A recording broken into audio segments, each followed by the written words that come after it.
नमस्कार, आप देख रहे हैं केबीपी न्यूज राजस्थान। प्रदेश कांग्रेस के निर्देश पर कांग्रेस संगठन को गति प्रदान करने की उद्देश्य से विधानसभा से संबंधित कुलदीप पूनिया ने नौहर पहुंचकर ब्लॉक कांग्रेस कमेटी की बैठक ली।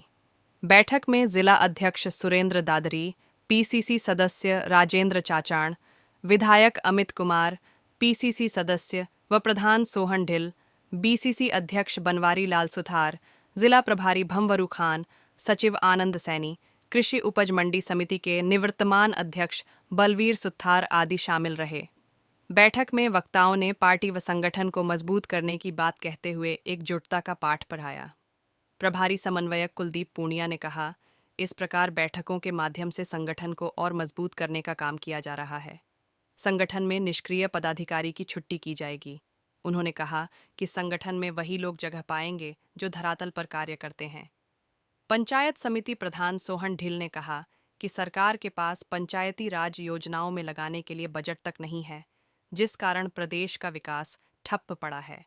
उन्होंने बताया कि ग्रामीण क्षेत्र में सरपंचों को होने वाली विभिन्न कार्यों की किस्त भी अभी तक बकाया पड़ी है, जिस कारण पंचायती राज में कार्य नहीं हो पा रहे हैं। जिला अध्यक्ष सुरेंद्र दादरी ने भी सरकार को आड़े हाथों लेते हुए पर्ची की सरकार बताया। उन्होंने कहा कि सरकार के मुखिया का अपना कोई वजूद नहीं है। दिल्ली से जो पर्ची आती है उसी के अनुरूप सरकार चलती है। सरकार के बारे में बात करें तो हमसे ज़्यादा मीडिया के लोग भी जानते हैं कि 1-1.5 साल के अंदर जो राजस्थान की कांग्रेस सरकार ने जो जन कल्याणकारी योजनाएं चलाई थी, उन जन कल्याणकारी योजनाओं को कमज़ोर करने और उनका नाम बदलने के अलावा कुछ नहीं किया। और आज आप भी गाँव में भी घूमते हैं, शहरों में घूमते हैं, आपको ज़्यादा पता है कि लोग त्राई त्राई कर रहे हैं। और अगर आज चुनाव हो जाएं राजस्थान विधानसभा के, तो उनकी 20 सीट भी नहीं आए।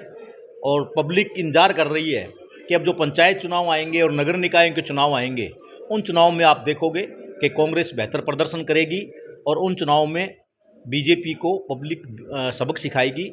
और कोई भी आप नौर विधानसभा की बात कर लें, आज मैं नौर विधानसभा में बैठे हैं कि जब से ये 1.5 साल में सरकार आई है, कांग्रेस के टाइम जो योजनाएं बनी थी या जो योजनाएं स्वीकृत हुई थी या जो निर्माण कार्य चल रहे हैं, उन योजनाओं या निर्माण कार्य के अलावा आप नौर के अंदर बता दो या उनके बीजेपी के मैं नेताओं से या कार्यकर्ताओं से आपके माध्यम से पूछना चाहता हूं कि नौर विधानसभा में 1.5 साल में कांग्रेस राज के बाद में उन्होंने कौन सी तो नई योजना यहाँ स्वीकृत कराई बजट में, कौन से नए कानून चालू किए, कानून कौन से नए विकास कार्य लागू करवाएं।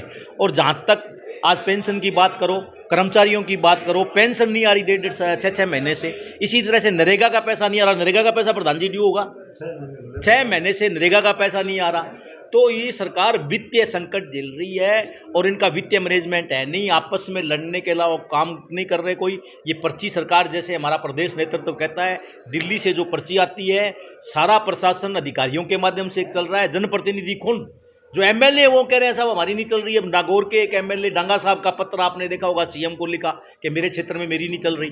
आज किरोड़ी मीना जी की हाल देख लो, वो कहते हैं मैं मंत्री हूं लेकिन विधानसभा में नहीं जाऊंगा। तो भाजपा के इन आपस की लड़ाई की वजह से भी, इनकी आपस की राजनीति की वजह से जनता को बहुत नुकसान हो रहा है। और 5 साल में जो कांग्रेस के अंदर जो विकास कार्य हुए थे, 5 साल में राजस्थान इतना पिछड़ जाएगा कि आगे आने वाले 10 सालों के अंदर भी वो विकास कार्य पुनः नहीं शुरू हो पाएंगे। मजबूत आंदोलन की बात अगर सरकार के कार्यक्रम के खिलाफ है तो वो तो समय समय पे हो ही रही बात राज की, तो राज है कहाँ? राज नाम की चीज़ कोई बची ही नहीं है। सुधांशु पद से लेके और एसडीएम तक पूरा शासन और प्रशासन चला रहे हैं। कार्यकर्ता, विधायक, मंत्री खुद रोते घूम रहे हैं, सब आपके सामने हैं। और कहूँ मैं अगर विकास की बात, तो पंचायत राज के अंदर केंद्र सरकार के द्वारा जो संविधान के अनुरूप जो हमें पैसा ग्रामीण विकास के लिए प्राप्त होता है, उसकी हमारी 2 किस्तें इस मार्च से पहले बकाया है। जो अगर मैं एक मेरे पंचायत समिति का आंकड़ा दूं तो करीब 4 करोड़ रुपए वो बनते हैं। स्टेट फंड की बात करूं तो 3 किस्तें बकाया थी, उनमें से एक किस्त सदन अभी विधानसभा शुरू होने से पहले डाली है, 2 किस्तें वो बकाया हैं। नरेगा के अंदर सरपंचों के द्वारा जो नरेगा कन्वर्ज के काम किए गए, एक अकेली मेरी पंचायत समिति का 1200 करोड़ रुपया के करीब बकाया है, जो साल 2-2 साल से सरपंच काम करके बैठे हैं। मेटेरियल का पैसा नहीं आ रहा है। जो लेबर का पैसा, चाहे सरकार कोई भी रही हो, समय समय पे आता था, 6 महीने से वो नहीं आ रहा। जो भूखा मजदूर कस्सी लेके काम करने गया और 6 महीने से उसका भुगतान नहीं हो रहा, तो काम है कहाँ? सरकार फेल है। जब फंड ही नहीं है तो प्रभावित पड़े हैं, बंद। ये हालात हैं कि पीछे की तनख्वाह कर्मचारियों की पंचायत राज की 1 महीने बाद मिली और सीधा ऊपर से आदेश दिया गया कि पंचायत राज को जो विकास कार्य का एसएफसी का पैसा पड़ा है उसमें से कर्मचारियों को तनख्वाह दो, और हमने दिया है। आदरणीय गोविंद जी डोटासरा जी के निर्देश अनुसार अपने क्षेत्रों के अंदर जितने भी ब्लॉक हैं, ब्लॉकों के अंदर सब लोगों की मीटिंग ली जा रही है। जो सब लोगों को, पदाधिकारियों को बुलाकर उनको जिम्मेदारियां दी जाएंगी। जो लोग निष्क्रिय हैं उनको हटाया जाएगा और संगठन को धरातल के ऊपर मजबूत बनाने का काम करेंगे।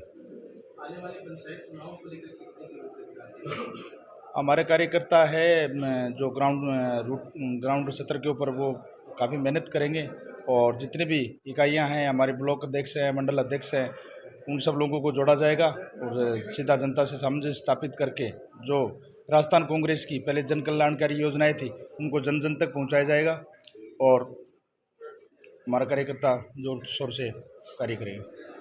तो हाँ, इसे लाइक और शेयर जरूर कीजिए और ऐसी ही रोचक वीडियोस के लिए हमारे चैनल को सब्सक्राइब करके पास वाली घंटी जरूर बजा दीजिए। जय हिंद, जय भारत।